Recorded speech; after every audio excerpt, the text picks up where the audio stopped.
starting with the world title picture, building to the NWA World Championship match between Jeff Jarrett and Kevin Nash, which started last month.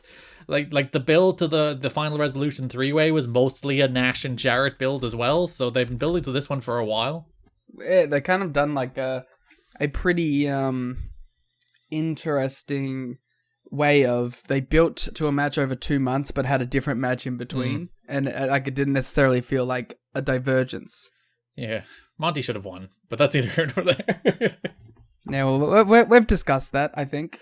Yep, so January 21st Impact opens with Mike Tenay and Don West giving the Har itself a Final Resolution, talking about how great the pay-per-view was, which I do think they do better than most companies do. Like, the first Impact after a pay-per-view, they cannot shut up about how good their pay-per-view was. Regardless, like, Final Resolution was a great show, so they deserve it there. But there's shows where they probably don't deserve it, or like, you cannot believe how good this show was. And that is probably like why they end up driving a decent amount of replays. Yeah, probably helps. But they say they have big news. They throw to a press conference where it is announced that on February 13th, Kevin Nash will challenge Jeff Jarrett for the NWA World Heavyweight Championship. I love this press conference because Jarrett's like big, serious, I'm a wrestler in a world championship press conference, and Kevin Nash is just goofing around with Scott Hall next to him. Yeah, I love that, like, the only questions were, like, from TNA people. Well, there was, like, TNAWrestling.com, and like, Don West is like, NWA-TNA, ESPN Radio. And then DDP. There was a guy who pretended to be from USA Today, to be fair. How do you know he wasn't there for real? That's true. I think it was Bill Banks. Did they name themselves? Don West was NWA-TNA, ESPN Radio. I didn't write down the rest of the attributions. I know Bill Banks asked one of the questions, though, and then DTP showed up. This is obviously fun. It didn't delve too much into TNA comedy, which was disappointing because that's the best thing this company does. But I was, you know what, Garrett? I'm gonna sit here on this 2005 podium and I'm gonna say something good about Jeff Jarrett. Was it about his lime green shirt and pink and black tie combination? It was not. Abomination. Who let him on television like that? Garrett, I believe Jeff Jarrett when he says that this title means the world to him. Yeah, I can't deny that.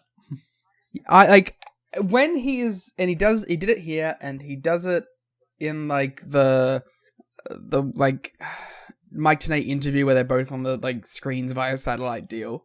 I believe this guy when he tells me how much this title means to him and to be a world champion.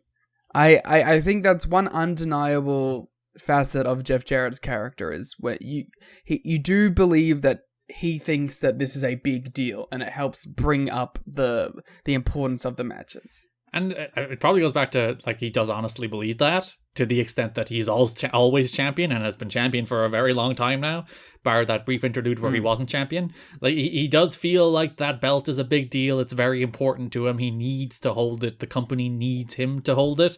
So, like, there is a little art imitating life there that I think does help elevate the character a little bit, doesn't it? Yeah, that's, like, the best part of this character is it does feel like a world champion who covets the title. And then there's a challenger here who doesn't seem to give a shit about it, but it kind of rocks in that way. Because it's that, especially when Jeff is going so hard on the side of, this title means so much to me, the prestige, and it makes me be this world champion that I need to stand up and be this guy. And then Kevin Nash is just there like, yeah, I want more money, so I want to win the belt. Yeah, it is the perfect... And it's interesting, like, the passion that I love this belt, I need to keep it as the heel. And the dude is like, I just want more money as the babyface. Yeah, and that probably just comes more down to being Jeff Jarrett. Yeah, it's Jarrett and Nash's particular personalities that I think define those babyface heel dynamics. But it is funny, it's like the passionate, usual babyface, like the...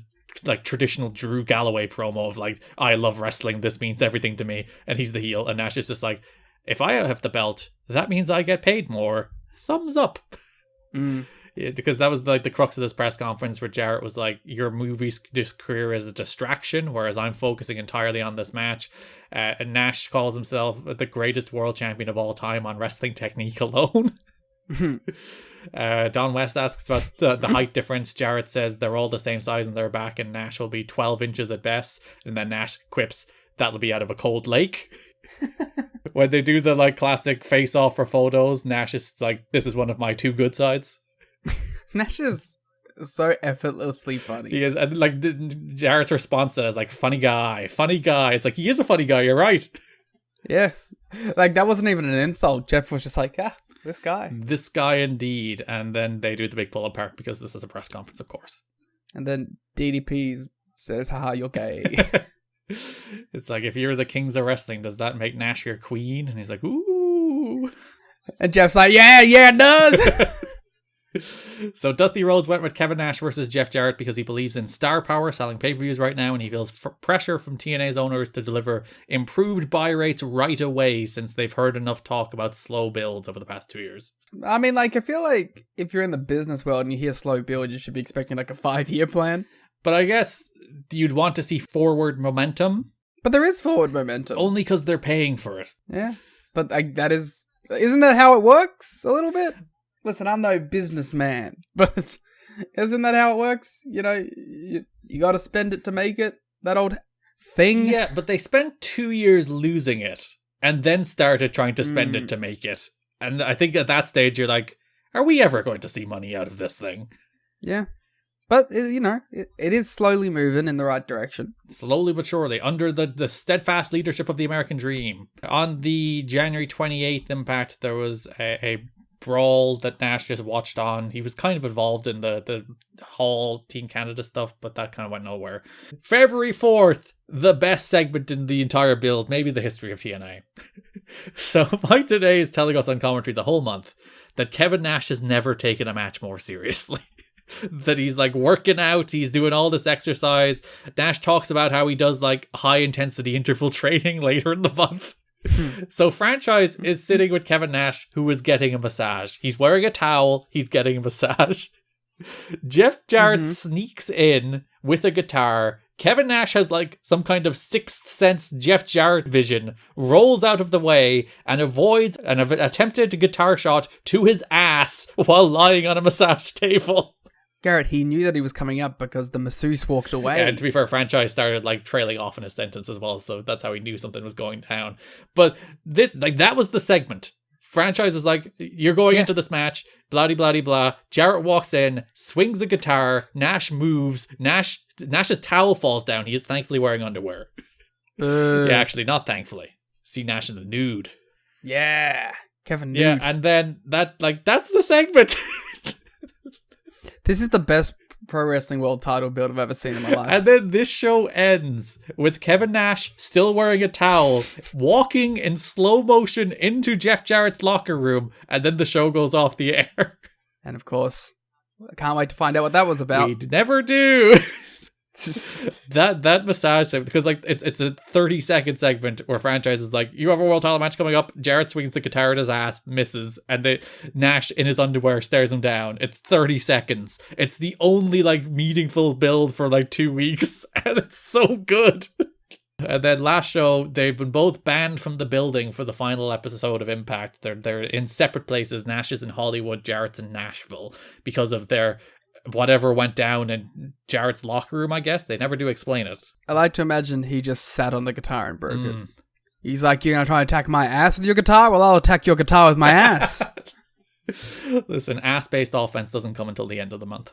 Oh, if Kevin Nash started doing Taguchi spots... I was talking about Billy Gunn, but sure. I know, I'm saying even better. So they do have a sit-down interview. Mike Tenay sitting in the empty Impact Zone with both Nash and Jarrett on a monitor, and they hit more or less the same beats they've hit the whole time as they build it up. My favorite one is Nash being like, I'm going to take it up 5 or 6 notches from where I've ever been, and I'm going to bring the belt home as a Valentine's gift for my wife. She loves gold. And Tenay's like, you got to focus on his knees? And Jarrett's like, I'm not giving away my strategy. And that's it. That's the build.